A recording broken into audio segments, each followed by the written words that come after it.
예수님의 죽음은 부활에 앞서 발생하는 데서 그치지 않고 부활이 성취되도록 만들어준 대가이기도 했습니다. 이런 연유로 히브리서 기자는 하나님께서 영원한 언약의 피로 그리스도를 죽은 자 가운데서 살리셨다고 말하는 것입니다. 여기서 언약의 피란 예수님의 피입니다. 예수님께서 이것은 나의 피, 곧 언약의 피라고 하신 말씀과 같습니다.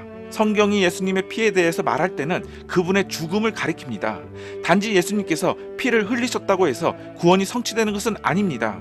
피 흘려 죽으신 일이 그분의 피 흘림을 중대한 일로 만듭니다.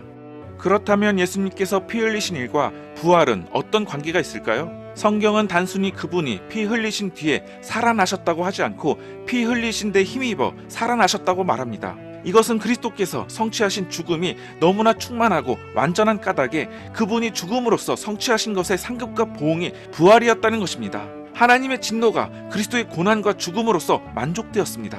죄에 쏟아 부어질 거룩한 저주가 남김없이 부어졌습니다. 예수 그리스도의 순종이 온전히 성취된 것입니다. 죄의 사함의 대가가 충분히 지불된 것입니다. 하나님의 의가 완전히 충족된 것입니다. 이제 하나님의 제가를 공적으로 선포하는 일만 남았습니다.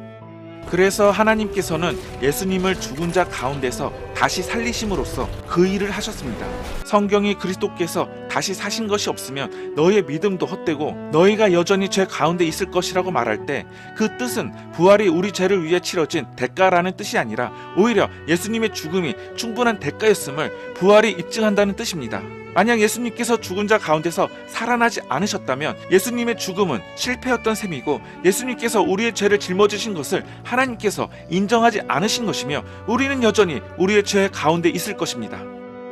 하지만 예수님께서는 하나님 아버지의 영광에 힘입어 죽은 자 가운데서 살아나셨습니다. 순환과 죽음으로 성취하고자 하신 목적이 완수되었음을 입증한 것입니다. 그러므로 이제 우리가 예수 그리스도를 믿으면 더 이상 죄 가운데 있지 않게 됩니다.